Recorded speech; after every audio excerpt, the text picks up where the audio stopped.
Oh, good morning, Kevin. How the heck Good you doing, morning. buddy? I'm doing great. Doing great. My machine's not doing all that great. I had all kinds of from the time we started talking and we went into the intro, I had a couple little screw ups, so Whoa, whoa, I whoa, think whoa, I got whoa. it fixed. Oh, well, hey, it is good to see everyone today. Donald, uh, Chewy. We've got Jack is in the chat. Good to see you. And Fernando. Wait, Fernando.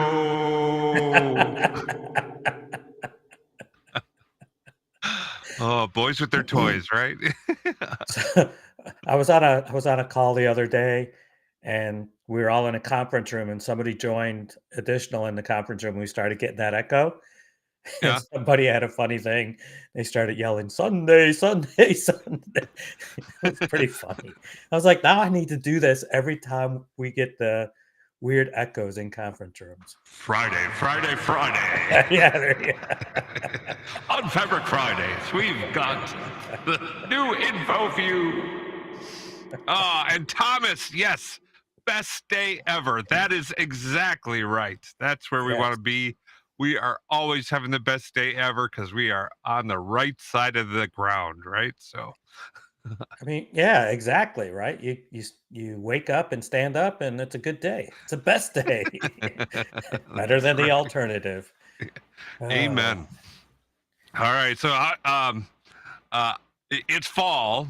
So mhm. I don't know about you, Kevin, and where you guys are at, but fall in Wisconsin means going to apple orchards and getting fresh picked apples, and uh, yeah, so there's just orchards all over the place.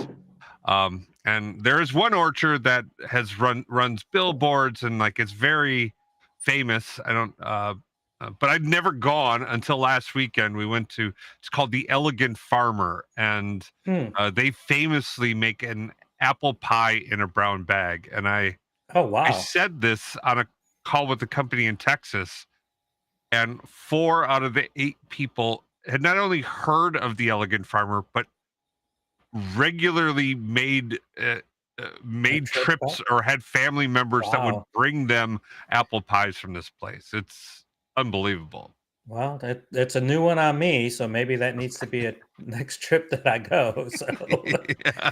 yeah, Uh, down here, our temperature has finally broken. It's nice, we could actually go outside and everything until next week. I think we had it a couple weeks ago. It got down, not really as cold as it is now. Like we're getting chilly in the mornings.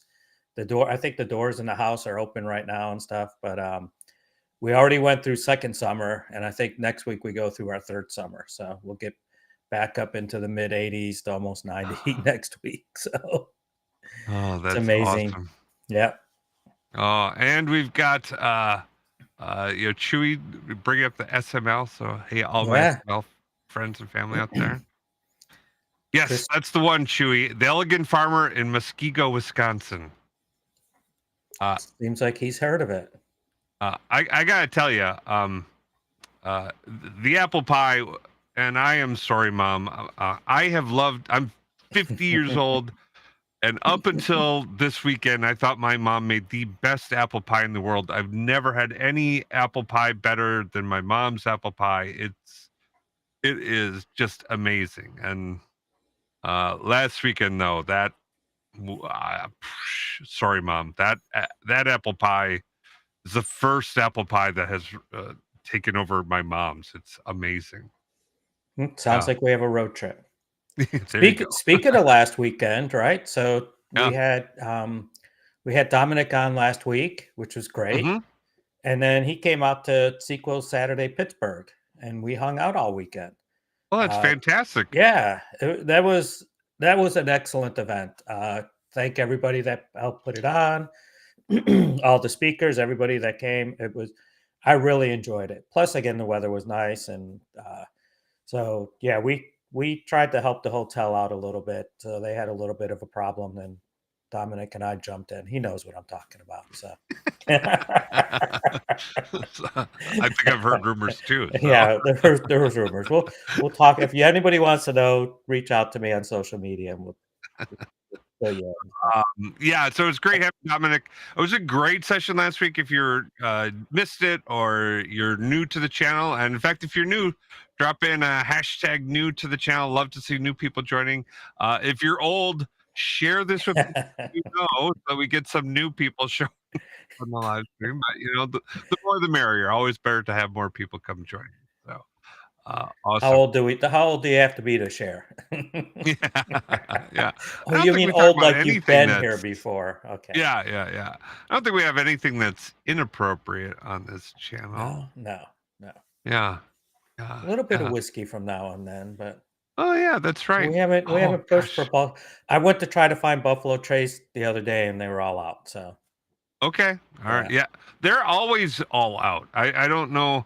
I've heard of the occasional liquor store that's always got some, but that mythical entity I have driven, I wouldn't say hours, but I've driven half an hour, 45 minutes to a liquor store for them, you know, because they always have it, and they were out. And in Wisconsin now, I don't know what it's like down by you in Texas, but like, uh, you know, every other block there's a church, and across the street from the church there's a liquor store, and across the street makes from the sense. liquor store is a bar, and across the street from that is a pharmacy. So those are the like Your typical block.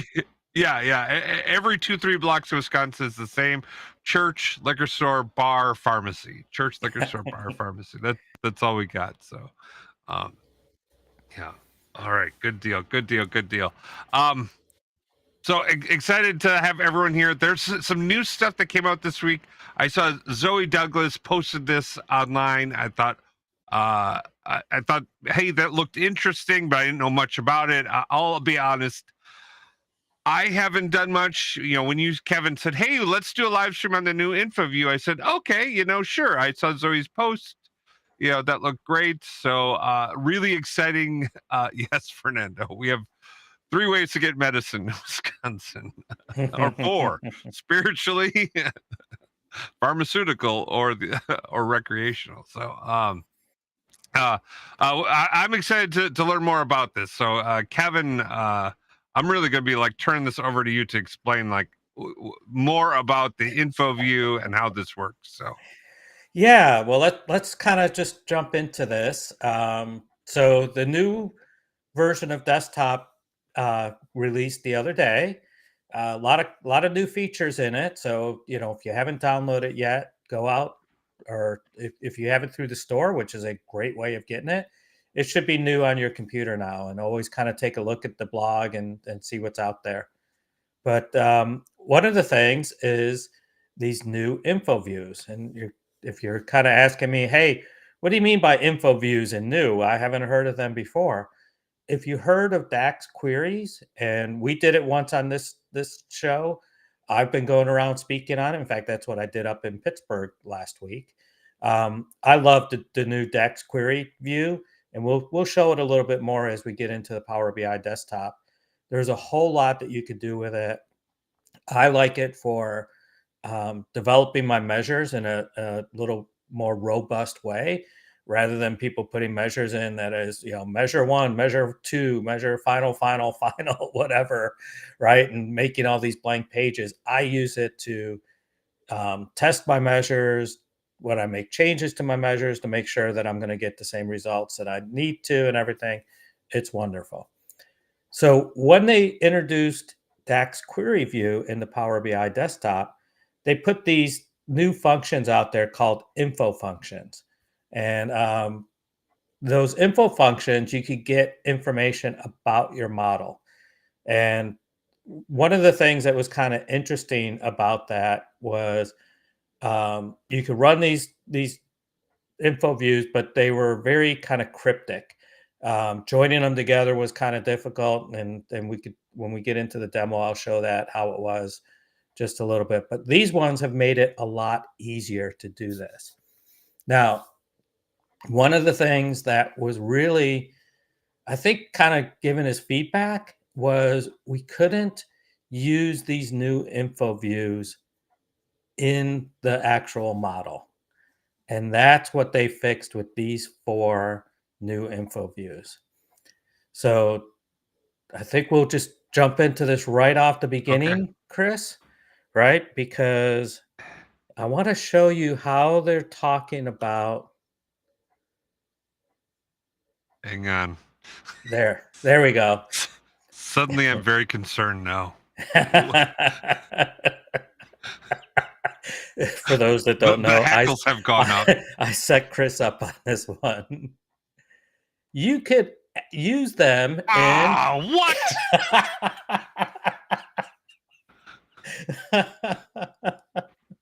calculated No. tables. Now, okay, before you really figure, let's just blow his top from the beginning. And I'll show you how to do this and everything. Now, I think this is, I'm going to say, okay for people that are only on the pro capacity or actually not on Fabric at all. Or I think that, there are a couple other ways. In fact, Chris, do you remember how we used to do this? Yes. Let me pull that up. You keep talking about this. I'm going to show you the better way to do this. Though. Okay, you go find that. Yeah. So these are, you could do calculated tables into your model, and because of the names are pretty much the same, you could draw relationships to them. You could have it in there as a way to kind of, you know, bring things up. I think there's still a little bit more filtering that you need to do, and that's what I'll show in my demo. So let me kind of just go to desktop real quick, and I'll show here's what I was doing before. You see, I have this 73 line DAX query, and I'm bringing in the column names, table names, and some statistics around them, right? So that's kind of what this is showing. Now, because this is using the old functions, right? And then you can see here, it's just using info tables. It's getting rid of any tables that are hidden. It uses info columns. But it also, what I had to do was rename a couple things because let's see where my join is. The natural join will only join on column names that match. So you have to set that up ahead of time. So in the info tables, I had to rename ID to table ID and name to table name in order for it to work with the join to my columns. So, all right, let's kind of go to a whole new DAX query here. And if I just do an evaluate, you know what? I did all this yesterday and then I deleted it. Oh, maybe if I don't save, I could get back. I'm like, I just kind of screwed up. All the code I wrote is gone. No. See, your prediction was right. Okay, so there's the 4 new ones. And if I bring up, there's only 4. Is that right? There's only 4, right? Just tables, measures, and tables, measures, relationships, columns. There's a whole lot more information that you could get by doing other ways, though, I think, right? That's exactly right. So let's look at this. So here's tables. You still get the ID. You still get name. Oh, you'd still have to rename it. I didn't see that yesterday. Because if I do evaluate Infoview columns of what's in here. Yeah, you see it's got a table. Here it's called name. So, okay. So what you'd Kevin, still... can you zoom in a bit? It's hard for people to see. Okay. Maybe I have to use the live zoom it to move around. Zoom it, zoom it, zoom it. Right, so this is the tables. It's still the table comes in with just name. The problem is I can't make desktop itself bigger. Oh, you know what I could do? I could make this bigger, but I don't think I could make my Yeah, you'll what's just have being to zoom in displayed. for the I have to zoom details. in. Yeah, Yeah, yeah, the code will be fine for now. yep. But so okay, so what you could do is bring these in as calculated tables, and then you can still join between like the name on the table on your table over to this. Um, Here's what I did. Actually, what I'm going to do is, if you take my screen down for a minute, I'm going to actually kill this model and bring up my other code. Not a problem. So I Oops. won't save.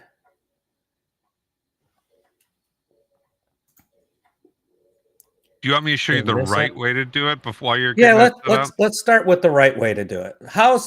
All right. How did we talk about doing this in the past, Chris? All right, so let me share my screen. Boy, we are on the fly. We're improvising here today. So, all right. So over on KratosBI.com, where did my mouse go now? Oh, there we goes. If you scroll down, I've We're got some having all steps to kinds of like fun. how to get started. What's that? Can you hear me?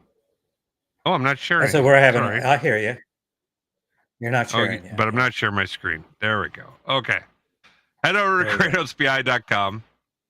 Uh, and if you scroll down, we've got some steps for how to get started in Power BI. Uh, Start your climb. I've got some training items out there, but I also have some tools. If you click on this, it'll take you over to the Data God tools. Midway down, I've got all sorts of assets out here to get you up and running and get you doing stuff. Midway down is where are my videos for that? I gotta fix that. I've got the Data God Auto Docs. Okay, what this will do is it will download this Power BI file. Okay, and this Power BI file, and we're gonna zoom in so you can see everything that it gives you access to. Whoopsies. Zoom in. Right. So inside the Power BI file, you get access to all the measures, columns, cardinality, hierarchies, metadata, custom column segment, measure expressions, page evaluations, relationships, relationship size, roles expressions, storage object types, tables, table expression, table metadata, user hierarchies, right? So it's pulling all of that information in, and we've got many pages of reports that are already embedded inside of here. So in this case, we can look at the model details. We can look by table. You can look at the table description. You can look at the different display folders that are in there. You can look at all the fields and that are part of it. Um, I like the you could, bus matrix view that you have there. yeah. Well, you helped create this one, Kevin. That's why I like it. So. But this one allows you to like go in and see what tables join to each other, right? So this is one of the classic documentation things that you have. Like, hey, let's show that bus matrix and how these tables relate to each other. Better, we've got even a graphical thing so we can see what tables relate to different tables, so we can understand like Mhm. what is our fact currency rate, what tables relate to it, or fact finance, right? You can actually visually see all that stuff. It's an interesting And little dance going on there. yeah, isn't it? It's kind of cool. You can even go in and see all the measures, the descriptions, everything about that. So you know all of that can be exposed and made available to your teams. Better, better. You can create and you can get a look at basically this is the Vertipack analysis engine that will give you all sorts of relevant information about your model size, your data dictionary, all the tables, all the columns, everything that you have inside your model. You can track all of these items. You can help you find like different sizes on like tables or things that might be causing your model to not perform. From there, you can go into like specific types of evaluations. Like this is focused in on this is the table view. So let's look at what tables are a problem or what columns are a problem, right? So you can dive into each of those, and you can even, like, if you have relationship issues, because you can have like hard cardinality um, visuals and like all of that stuff you could start to sort out. Uh, Fernando's asking, what's that visual? It is the force directed graph visual. So that is a custom visual for download from the store. So be aware that that's a thing. I think it's a free one, right? So Yeah, 100% it's a free one. But you could see, you could get all sorts of metrics in here, and it's all like you could just download this and make this available. And let me just last thing here. So there's got a mild narrative. This is my favorite one right here. Um, yeah, this is the this is a Alan straight up this model summary. This is a ripoff of the SQL BI. Call that out. Like, it's the VertiPack analysis. It's using the almost exact same queries, and or it's mimicking that and all that stuff, right? Yeah, that was some of the inspiration for it.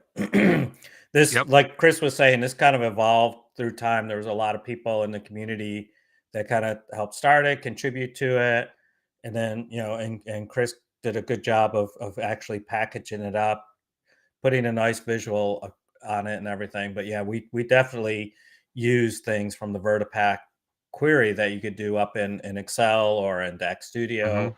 To bring a lot of this type of stuff in. So this is an excellent way of doing it, but and it's a hang different on. model, right? It is a different model. Let me just finish up, and we'll go right back over No, to you're it, Kev.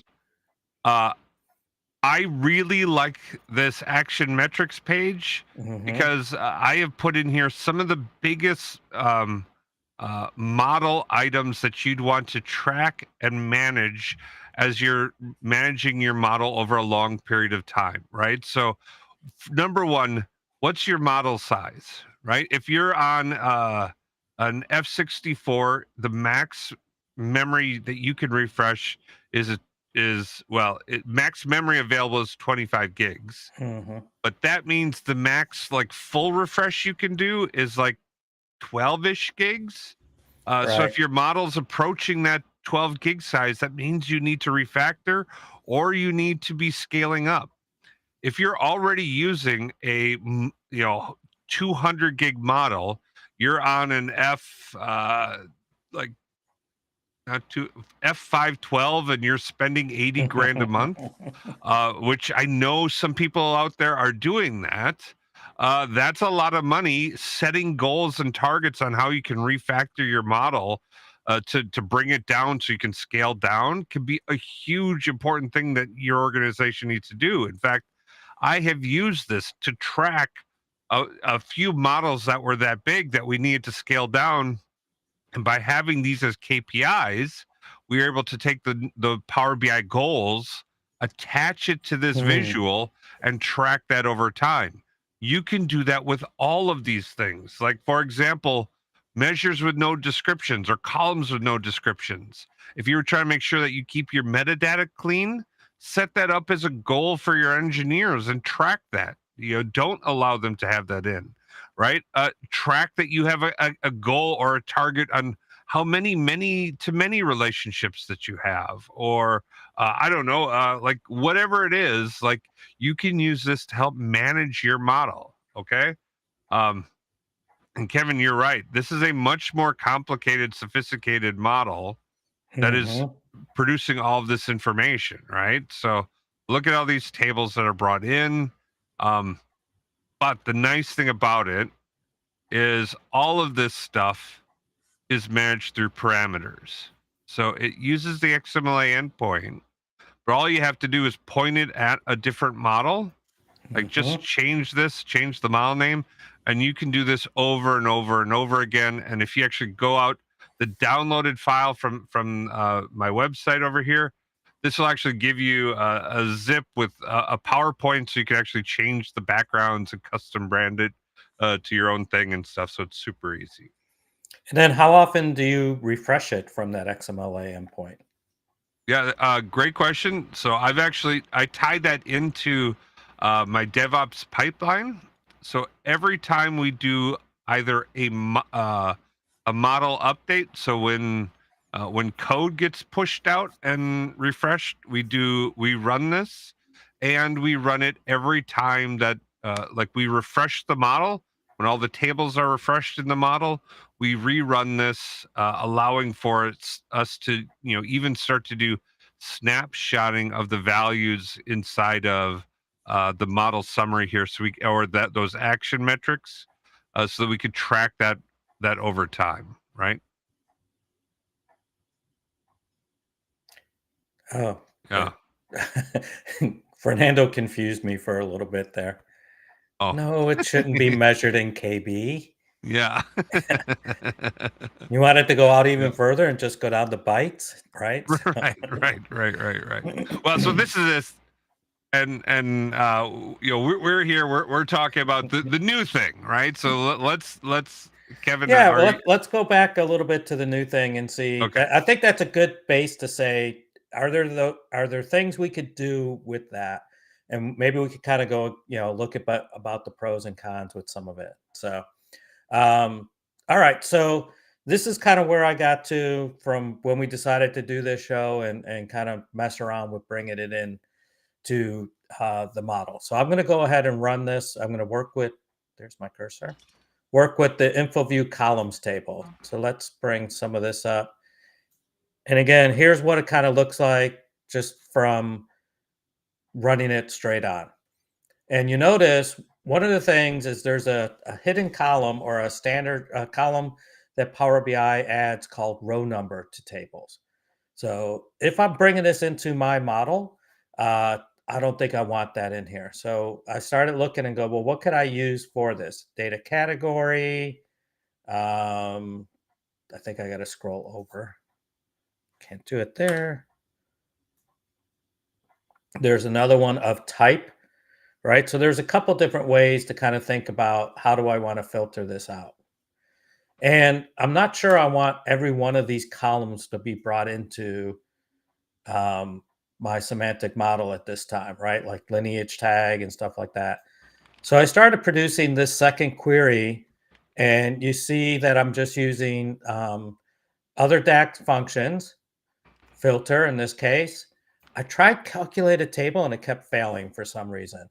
I don't know if that's on purpose, but we use filter to filter down this DAX query view or this info view function.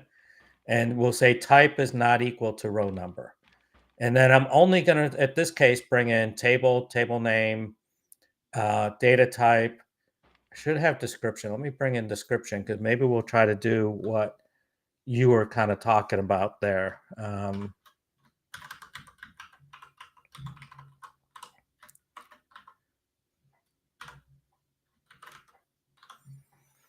Okay, so now if I run this and I go to my second set of results, you'll see that I have less columns. I don't have that row number, the piece that they add. And I could just take this query and drive Chris crazy. Deep Easy, breaths. easy, right? Do Yes. you know what I click on for this? It's called No. new table. What does new table do for me? I'm loving this today. This was going to be my So favorite buy thing. your No Dex Columns T-shirt by clicking below. Just say no. So let's see. What should we call this? Doc calls, just for fun. And I could put that whole query in here and hit my little green bar or my green check. And now it's there. So, Chris, we were talking about the method that we've been using in the past and what we've shown, right? Mm-hmm. What you just showed. And that we only have to refresh that, or it only is going to refresh whenever like you put it into your deployment pipeline or whatever. So once in a while, when the Mhm. when it changes. How often is this going to refresh when we put it in to our model like this? Every time. Every time. It's not a lot, right? But it's adding just a little bit more to it. And This is also the most expensive compute in Azure, right? So yeah, keep that in mind. This is the yeah. most expensive compute in Azure. So if you're just doing Pro and you don't have access to the XMLA endpoints and you don't have access to any of the other stuff, this is a great first step. Uh, this is, I would still much rather say, look at the other DMVs for your connections and queries that Hmm. I was showing you. So, So I see. Do you see Spencer's yes. question in there? Because Yeah, it let me maybe. ask, let me post it in. Uh, Spencer's asking a question. Is it possible to set up one report using DAX to view stats for all other reports in a workspace? Or does this only allow us to target one report at a time? So, well, again, we're not targeting a report. We're targeting a semantic model, right? So a little bit of Mhm. subtle difference there. So we're going to end up with what is in the semantic model, and these new info views are only going to be returning data for the model you're currently in, Mhm. not all the models in your workspace. The advantage of the other solution that Chris showed, and we have been using for years, is if you wanted to take that and expand upon it a little bit, I could easily see that you could add, say, another table that says, here's what the semantic model name is, put Mm. add that into that whole star schema that you have, and then you could start having one place that you put all of the information about all your semantic models. You refresh it just anytime you make a change to that. We never thought about that before of expanding that, but Yeah, that you're the exactly right. We could make an iterator hmm that could be expanded to do an iteration so you could pull all the models in. You're right yeah. on. Yeah. Yeah. Um, so if you wanted to take and everything that Chris showed you, like you said, is available on his website. You could Hmm. expand on it. You got the whole PBIX or however we download it there. So that would be pretty easy to do. So that would be if you're doing something like you're on the um, premium per user capacity or a premium capacity, even Fabric, you could do it.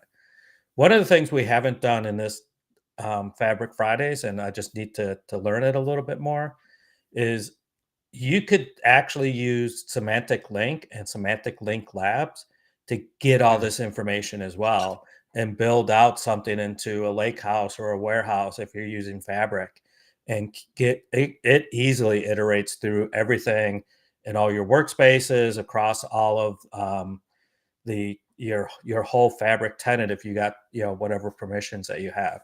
So that's another place to look into, but that's a future episode. That's really big. So Well, and I'll also say semantic link, if you're querying a table, it's going to hit the underlying data files. So that is going to still use that lightweight, lower cost Python engine mhm. for CUs. The second you touch DAX, though, anything DAX, actually, I wonder on a DAX calculate table. I bet that's okay. You still have to you have the expense of generating it every day, or every time you do a refresh. Mhm. But the semantic link wouldn't be as bad on a generated table. The biggest load and the challenge on measures is that you will put a load on that model when you use that semantic link to pull in anything that's DAX related. So, for example, if you said give me like the lowest grain item, like the account number and the transaction ID and the like description, and then give me all of these different measures that go along with that inside a semantic link, you're going to put a huge load on that capacity in order to generate that data out of it. So you have to be exorbitantly careful when you're doing that. I think my biggest challenge is that there's no limits or controls on that, and it's great for lightweight solutions. It is really problematic once you start to get to anything of size. And when I say size, I mean if your model's like even 12 gigs on an F64, it's very easy for a data scientist or someone to run a semantic link query that tanks your model and makes it non-responsive to your users. And you have no line of sight into that, and you have no toggles or controls with it. You just data scientists can just waltz in one day and just blow everything out, and just everybody's dead in the water until that thing finishes. And Yep. I don't know how you would even identify the data scientist or whoever ran that semantic link query to ask them to not do that again in the future. So Yeah. Yeah. There's pluses and minuses to it, but the semantic link lab, that's a big minus, right? the minus is no one can access your report at all, right? So that's Okay. You know, maybe it's time to get to know everybody and have a social or something, get some ice cream or something, you know? I mean, nobody could do anything, so make the yeah. best out of it. Make it the That's best time day for a ever. Starbucks run. Yeah. Best day. Oh gosh. Oh, No. that kind of derailed my whole thinking now. Sorry. You're okay. I guess if we kind of come back to, um, we could. I'm going to kind of sit here and struggle for a bit and see if there's any questions or things, but I'm trying to think of right because the idea that people are having with this is, hey, it's great. Let me pull the documentation into my semantic model. Okay, well, that's good. But then if I'm going to report on it, if I'm taking the best practice approach and I have a thin report on it, right? And am I going to, in all my thin reports, have another page that is allowing my user, my consumer, to kind of view what the model is? So probably not. But I think the use case here is for people that are doing self-service that they could see more information about the model. So my kind of question is, and this is kind of working out in my head in real time. Is this a good approach or is this not a good approach? Right. And Chris, you've already kind of pushed a little bit further down that it's not a good approach. But if you're doing self-service, don't you already have all this information over here in the data pane? I have my tables. If I hover over, I have my descriptions and everything. So what am I putting it in as a calculated table for? I'm not sure I could work that. So here I'll actually push back on why that would be beneficial Okay. to have that uh, inside of a model versus outside, and that's you can go to the data pane and let's say you're not the person who owns the Mhm. model, right? The model is owned and managed by someone else, but you're a report author, right? You're connecting to that remote Okay. model, and you're then going to consume it, and you're looking for a measure. Well, you don't necessarily know what the name of the measure is, or you think it's sales, but like, holy cow, there's you type into the search engine, you type in sales, and it's a scroll bar because there's 87 sales measures in there, and you kind of know what the calculation is supposed to be, but you're not 100% sure. This, by being a table inside of the model, number one, you could look at the data pane to look at at you could just at a glance look at all the measures or look at all the tables, and then you could find the measure that you're looking for. Or if the data Well, pane wasn't good, let's back up on you that could a little actually. bit. Isn't the data Mhm. pane when you're doing um, a connect? It's Mm, not there.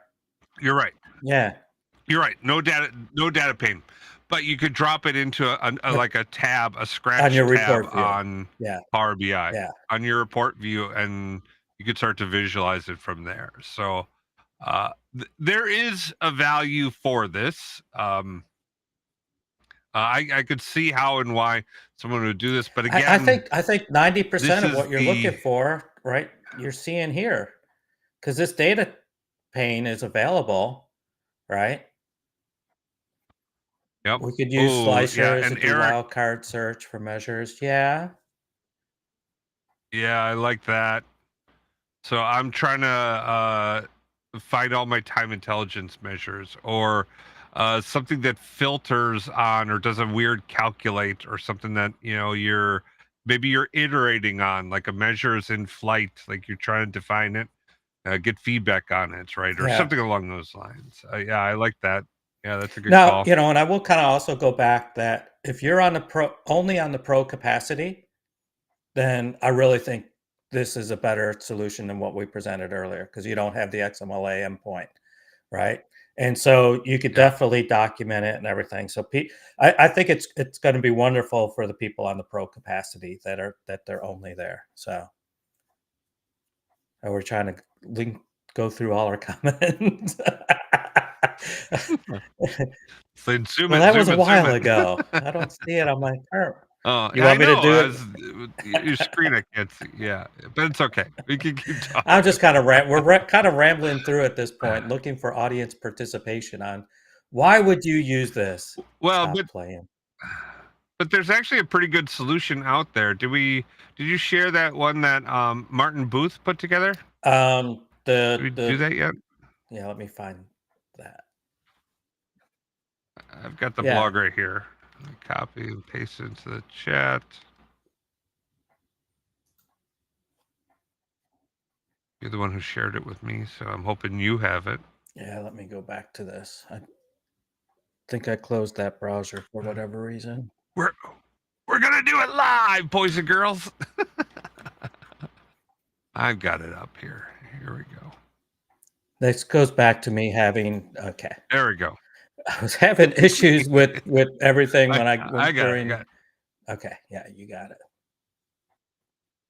Yeah, and Christina also brings up an advantage that this is better than messing with scanner APIs, but which is kind of a challenge. But it is just model specific. It's not the whole view of things. Um, but Martin Booth has he's got a video out there. Well, actually, Yeah, he's got a blog post and a oh, video. that didn't work. Copy link. Okay, copy link. Paste in chat. I don't want to steal his views, so don't do it right now, but in the future, go out and check him out. He runs through everything in here. So how do you get to your tables, columns, measures, relationships? Oh, and I should follow my own Zoom it, advice. zoom it, Oop, zoom it. maybe I'm gonna no zoom the screen so I can interact with it. All right. So it runs through how to create these items.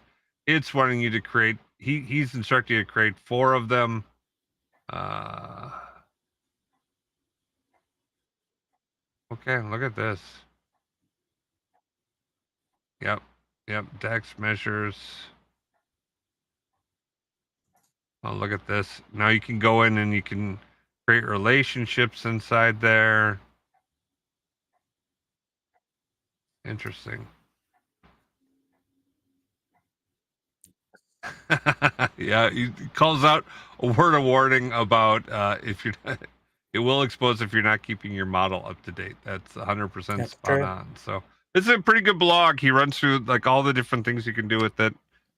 So Now, uh, do check now that here's an out. interesting one because Eric's in the chat. He's got a post on LinkedIn of using this to create dynamic field parameter.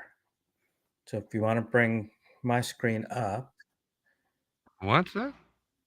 Let me, Oh, while you're doing okay. that, too much. Yep. So let's walk through. Maybe Eric should have been on here doing this, right? Um, but with yeah, Watch out, Kevin. hey, you warned everybody. Let's see how bad I could screw up the demos today. So we knew I didn't have a Oh, whole lot hey. of time to get prepped for this week. So, um, but yeah, he released this 2 days ago. Um, updating your field parameters, coming up with them. So, do, do, do, do, do. Um, so he's using a little bit of combination of he's bringing these in, and then he's setting properties using tabular editor so that they're considered a field parameter. And so, yeah, I've read about people doing that. And then you see he's got a little video playing here on what he's able to do. Sorry, we didn't go through this ahead of time, but Eric, did that link come through to others? I know it came over to us. Did that come through? Do you want to add that to the chat? I guess. I Oh, don't I have the link. no, You have the link. it came through on your through Restream. What link are It's you talking about? yeah. Oh, Eric's link. Here, I Yes. got it in I'm my. I sorry. believe it's in my. Ah, Yes, this one. I'll put it over on. okay. I can't click on the link. As moderator, it doesn't allow me to click on Okay. links. Interesting. And what is interesting is I cannot. It's too big for me to put into YouTube. Let me see if I could get a better link.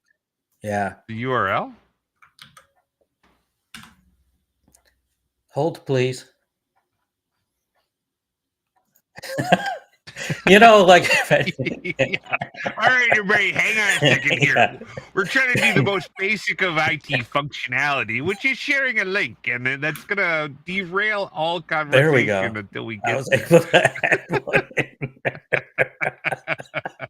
And what's the rule of radio? There's no dead air. Yeah, let's just have some dead air while I'm trying to figure Yeah, this link thing out. yeah, that's fine. There's nothing wrong with that. It'll be So, okay. there are definitely some uses for this, right? Some use cases for it. I think, watch what's coming out. Things are coming out quickly. 2 days ago with Eric, um, you know, the other day with other people. So I think it's going to be an interesting feature. I I just also think there's other good ways of getting some of the documentation that we've gotten before.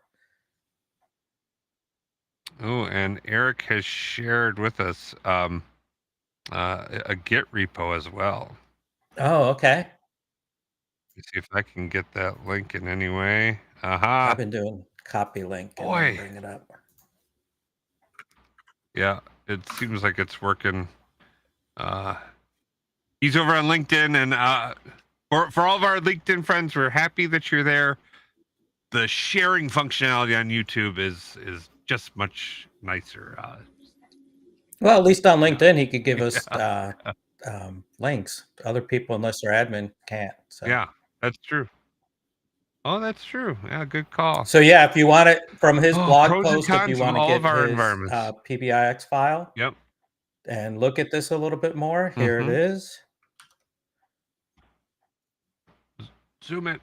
So the link will take you That's, directly to this PBIX. He's got a bunch of other ones out there. So Eric, thanks for sharing all of that. That's something I'll have to look into later to see if it's a good solution or somewhere where I could put it.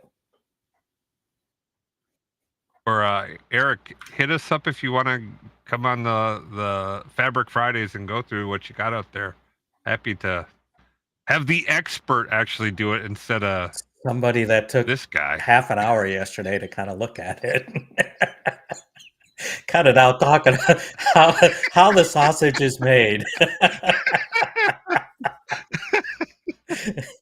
Hey, sometimes work's busy. What do you want? Oh yeah, work. Too much. Oh, good. All right. Deal, Well, we good got like deal. 10 Oh, minutes. that's What else funny. could I try to fill in here? I did want to mention that this is available up on the service as well. So you could use the DAX query view in your semantic model on the service. I do like that that's there. I'm hoping that sooner or later we'll be able to save those queries. Yeah, so it's there, works in premium per user, works in a fabric capacity. Yeah, have fun. All right. I just figured I'd say that. I got nothing. I got nothing There we go. anymore.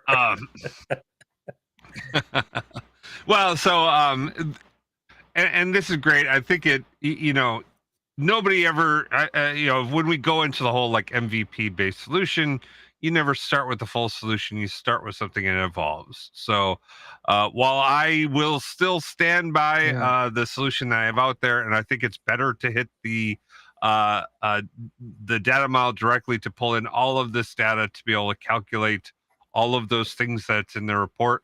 It is a great entry place for people to start to be able to explore this information, right? And to at least get to start thinking about this type of thing inside your models and exposing it to your end users, right? Like you may want really well, you may want to have a definition tab in your reports that's comprised of what are the measures mean? What are they? Right. So when people look at, what your sales number is, like, well, what the hell is that? So Right. Well, my sales is, calculated to whatever. so Right. And it's got these weird filters here's on it. something that kind of Right. popped to mind, and I'm sure I probably read this somewhere else, right?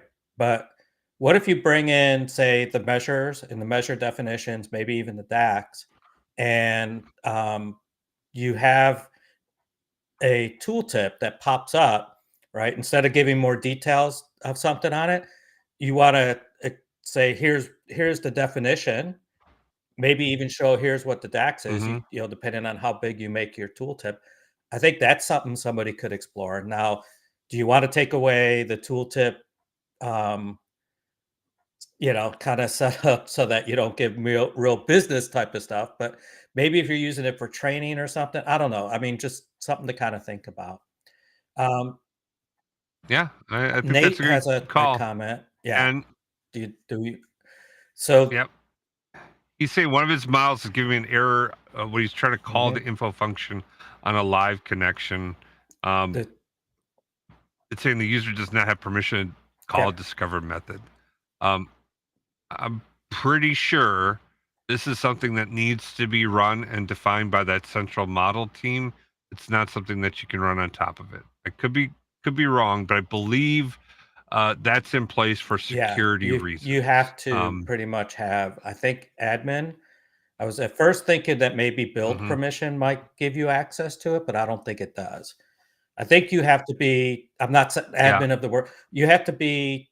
You know, it. an Yeah, admin on the yeah, whatever model that in app order like, to get maybe access if to this you're a stuff. contributor or whatever, but yeah, you're not just gonna be able to run it through, like, a thin report type of thing. You gotta have enough privileges on the model in order to do that. So Yeah, and that's the advantage of uh yeah, well, actually it's not an advantage. I'm saying that's why we're saying that's why the advantage of us saying, hey, it needs to be something that's persisted inside the model and refreshed every time for other people to be able to access it. Yeah, data you have set to be owner, yeah, data set that's a good owner. term. Um Yep, yep. And the reason being is uh there's row level security that can be done inside of uh, the semantic models that actually locks data down, and it is truly like compliant security, and there's no way around it. People do not implement row level security mhm, right all the time, and it's more of a nice to like it doesn't actually create security. It's more of security through obscurity, right? Like, oh, I wrote a measure, and the measure filters out CEO pay. Um, So when you look at whatever, you never see the CEO's pay, uh, and but if you were to be able to see that measure definition, you could just go, oh, I could just create a DAX calculation that leaves that in, or just shows me the CEO pay, and so that's why they kind of restrict who's able to Yeah, own and it. that's kind of a good point. Nate kind of confirms it in prod. He doesn't have what we call admin access or the high level access. He does have build. So build, you're still not able to run these things, but you need to have like a like what Christina said, kind of data set owner in order to run and get that metadata. Hmm. So if you are standing these up as tables inside your model, right, you probably want to think about some of that, depending on what you have inside your measures. I haven't looked to see if the row level security filtering, um, if that's available inside these new info views. But if it was, and you're exposing that out, now you're telling people how you're doing row level security, right? And they're able to see that because you're moving Yep. outside of that control type of stuff. So just be careful what you are exposing. Some people even have some logic and measures that they really just don't want other people to see. So think about if you're putting the DAX out for your measures and everything. Um, yeah. Right. Right. You just don't want that out there. So, um, but yes, Donald, CEO pay is easy to see. It is the middle class managers, like, uh, like probably my pay, right? Like, that you don't want people to just be browsing and accessing, because I am sure I'm overpaid for what I do. Like, But if your manager is watching this, know you're underpaid. yeah. Oh, he knows. All right. I think we've successfully burned through this hour All with right. very little content. So Yes. I think we had good content. I think we showed how it works. I think we showed, like, a potentially classic, better way for that to function. and you do see that Eric responded he would But love to be yes, on. So in a future episode, yeah, we'll get Eric on and he'll show us the right way to think about using these new functions. yeah. Eric, I'm IMing you right now in LinkedIn. We'll get a date that works for you. All right. All right. And with that, let's end this charade. You guys all head out. Have the best weekend ever. And we will see you next week. Okay? All right. Peace. Peace. The Digital combines strategic industry insight and advanced technical expertise to uncover and solve your digital transformation challenges. If you're interested in learning more, check out our website at bakertilly.com/digital.